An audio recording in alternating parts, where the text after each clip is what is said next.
Hi guys, I might be going to Hong Kong. In today's vlog, I'm going to be talking about Hong Kong packages, Hong Kong vacations, so if this is something that's going to be affecting you or you're going to be going to Hong Kong soon, stick around to find out my story.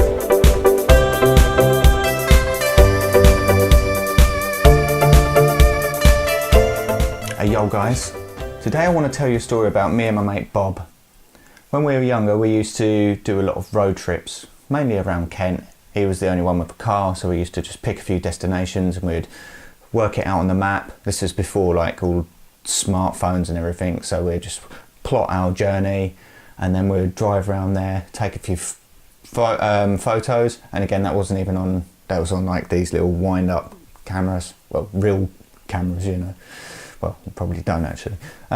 Yeah, so anyway we used to do that, and we'd complete that in a day, and we had a little website called Road Tripping, which was quite cool, but didn't take off or anything.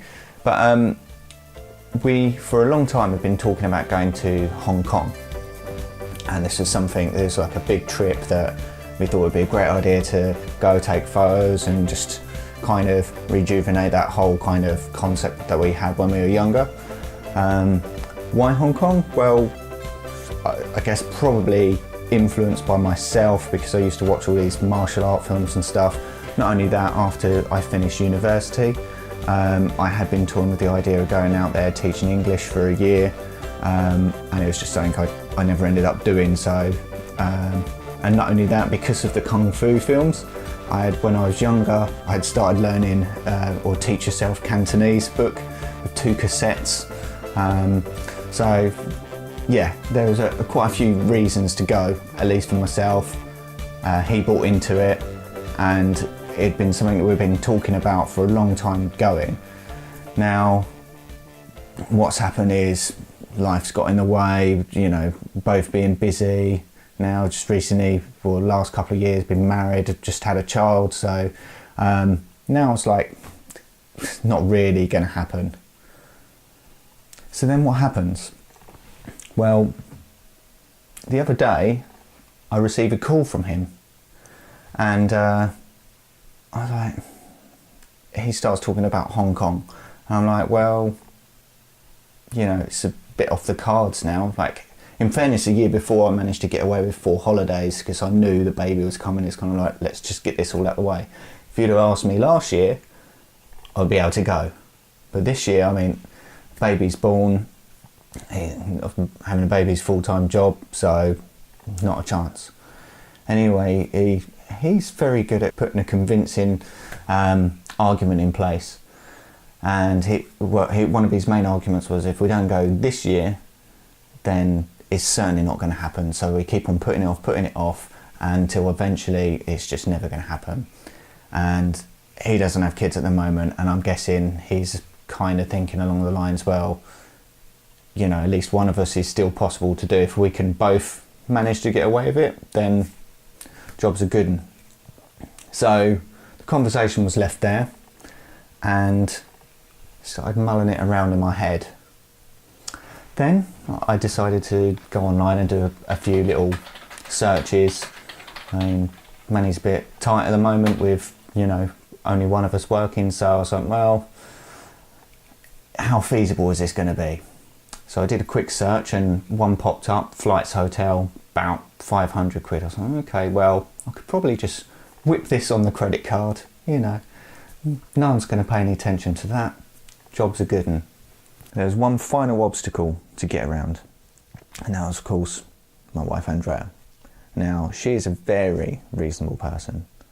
However, suggesting me going on holiday by myself for a week to Hong Kong without her, leaving the baby with her as well, probably not going to go down so well. But I did have one thing on my side, and that was, ever since we got together and she met Bob, we've been talking about going to Hong Kong, and that was the one piece of leverage I had. So obviously I sat her down, we had a little bit of a conversation about things, and then Hong Kong come into the picture, and it's just like, well, just received this call from Bob, he's talking about going this year. Response, you know. And then I had to pretty much use all of the arguments he used for me to her. But you know what? She gave us her blessing, so then it was just on me. You know, do I make this decision to do it? She may have said I can go, but I know what girls are like. They may say one thing, but sometimes they don't always mean what they say. It's a test. It's a test. Do I book it just because she said I can? Or do I not book it because I know that's the right thing to do? So, I kind of went back to him and I said, yeah, sure, let's go to Hong Kong this year. Why not? So then some funny things happen. I get an email from him and he's sent this massive big spreadsheet with a few different options. Now, this is where I thought, probably taking the pee a little bit, because there's like, I think 5 or 6 options. The top one was like the high roller option at 10k, like staying at the Ritz Hotel, getting like premium flights out there, and it worked its way down. And I was like, I don't think he quite understood, like, yeah, I want to do Hong Kong this year, but it's kind of, at least for myself, it's going to be tight budget sort of thing, you know. I don't want to be sleeping on the street or anything like that, of course not, but I wanted to take it a little bit easy, you know. I'm going to run through the options because I thought it was quite funny anyway. The first option we had was a high roller option.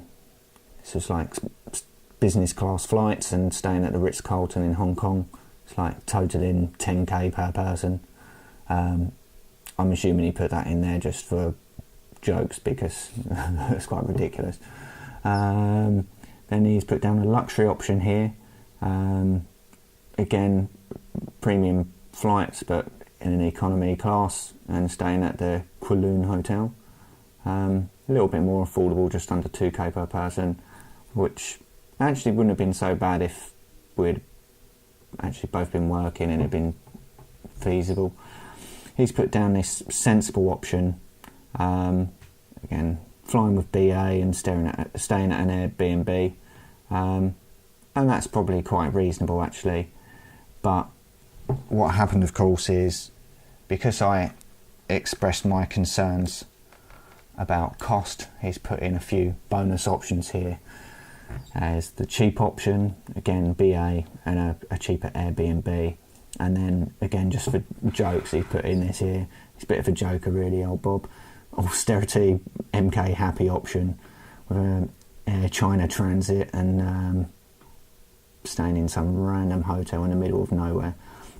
And to be honest with you, when I was looking online, that was probably the sort of option it pulled up. It didn't give me any specifics, but I'm guessing it was just some random airway and some random hotel. What happened in the end? Well, we had another conversation and we decided actually let's not go budget flights because it's quite a long journey. I think it's like 11 hours out there, so don't want to be stuck in a budget plane for that long. And we've come to an arrangement with the hotels as well, so it's kind of in between. It's probably around that sensible option mark, which is about right. But as with everything, I guess the point of the story, and it's always good to have a point, that is, it's quite easy to quickly look at something and go, all right, what's the cheapest option? Oh yeah, that's doable, let's go with that. But in actual fact, if you go with that, it's not going to be really what you want. And you know, his point about actually you get the cheapest hotel, you're going to be in the middle of nowhere. Hong Kong's actually a massive place, and now we've got a hotel that's quite central to where we want to be.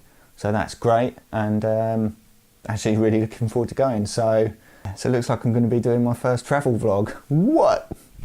But yeah, so I thought we'd keep you guys in the loop, and you can look out for that one a few months down the line. Actually, we're going towards the end of the year. A few days after we'd agreed this and we'd booked all the flights and hotel and everything, I got a package through the door, and old Bob had sent me this, which is Hong Kong's State of Mind. And I've read a few chapters so far, and it's probably the least touristy book you could have read about Hong Kong, but still getting me into the spirit of things. And yeah, it's good to read about life in Hong Kong from the people that are living there. Also, Bob sent me through another link on the BBC about world's busiest cities, and the first episode was covering off Hong Kong.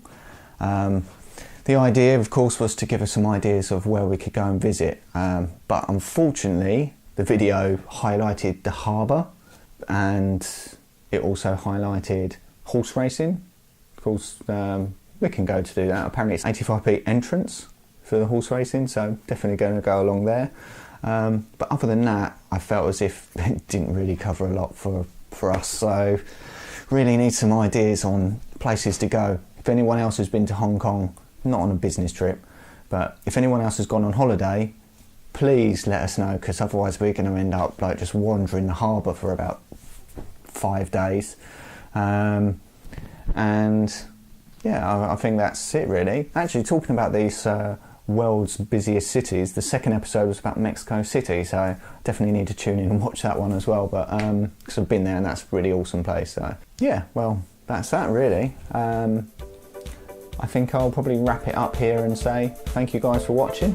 Hope you found this one entertaining, and I hope you definitely will subscribe to the channel so you get to see my trip out to Hong Kong in a few months' time. Other than that, I'll see you next week.